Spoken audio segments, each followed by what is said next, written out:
Então, voltando para a parte 2, que a reunião caiu, vou voltar um pouco.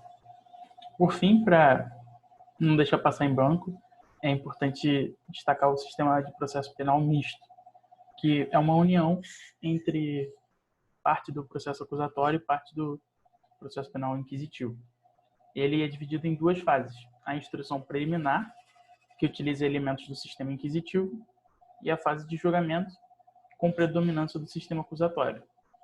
No primeiro estágio, que seria a fase preliminar, a instrução preliminar, é um procedimento secreto, escrito e sem contraditório, enquanto no segundo, presente se fazem a oralidade, a publicidade e o contraditório, tendo uma concentração dos atos processuais e a intervenção de juízes populares e a livre apreciação das provas.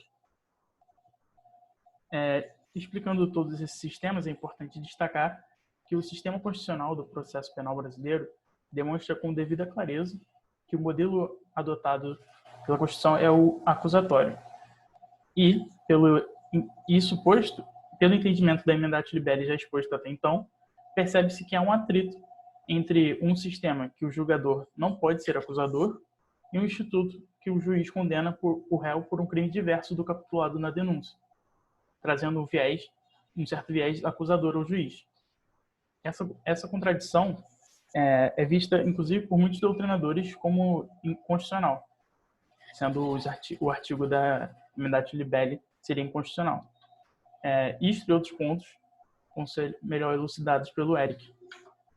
E alguns pontos. Então, agora, depois de tudo que foi apresentado, eu acredito que não se pode deixar de falar, assim como tudo no direito que a gente ouve hoje em dia, né, acerca de algumas contradições e críticas, né, acerca desse instituto, desenvolvendo um pouco os pontos que a Fernanda e que o Danilo expuseram. Assim, a priori, se debate muito acerca de supostas violações ao próprio sistema acusatório, né, no tocante a questões como o contraditório e a própria ampla defesa, porque se diz que não seriam totalmente satisfeitos, né, a partir da execução desses institutos. Porque o problema em si não é a questão da adequação do juiz feito ao correto parâmetro do direito, e sim na própria efetividade do princípio contraditório. Outro ponto também que costuma se questionar muito aquilo que a própria Fernanda também havia dito. Se seria realmente necessário a gente aguardar o momento da sentença para que o juiz opere ali, de fato, a emendasse, né? Principalmente naqueles casos, como ela também expôs, que hipóteses que implicam na possibilidade de benefício. Poderia trazer um benefício anterior ao réu. Aí, diante disso, surgem as duas principais críticas que a doutrina aponta, né? Seria realmente a sentença o momento adequado para se instaurar a emendatio? O outro ponto é o seguinte: será que essa aí não deveria ocorrer em momento anterior, de forma a se adequar ao processo como um todo, né? Outro ponto também que eu pesquisei e achei bem interessante é que parte da doutrina defende, inclusive, a inconstitucionalidade da emendatio libelli, argumentando que o juiz, ao condenar o réu por um crime diverso daquele capitulado na denúncia, ele está fazendo ali um papel de acusador, né? Violando o próprio sistema acusatório, né? A essência do sistema acusatório, como o Danilo havia exposto, e agindo assim sem um mínimo de isenção nesses casos, né?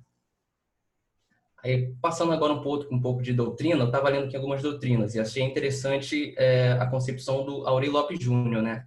Que assim como o Alex Couto, Humberto Fabretti e Marco Antônio Ferreira de Lima, eles são favoráveis ao direito contraditório, né? Antes de se instaurar... Você não tem nenhum lembrete chamado Marco Antônio Ferreira de Lima são favoráveis. É a minha Alex aqui que falou, vamos ignorar por enquanto. Por causa do Alex Couto, ela falou aqui. Que assim como o Marco Antônio de Villa, eles são favoráveis ao contraditório antes de se operar a emendatio libelli, né? Nessa questão principalmente o Aurí Lopes Júnior, ele demonstrou assim, uma sensibilidade muito boa e assim ele tem um domínio no raciocínio quando ele observa que a modificação da classificação jurídica da infração penal diferencia totalmente assim o trabalho da defesa, né?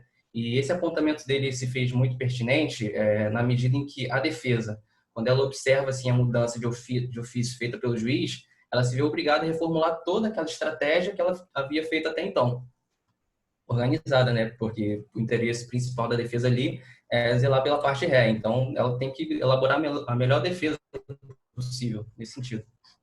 Aí ele embasa essa argumentação dele no seguinte ponto, né? Quando ele começa a distinguir os conceitos de fato processual e fato penal. É um pouco mais complexo essa definição, mas eu achei válido trazer. Porque, segundo ele, para o direito penal, fato seria uma descrição hipotética feita pelo legislador, que constitui o tipo penal.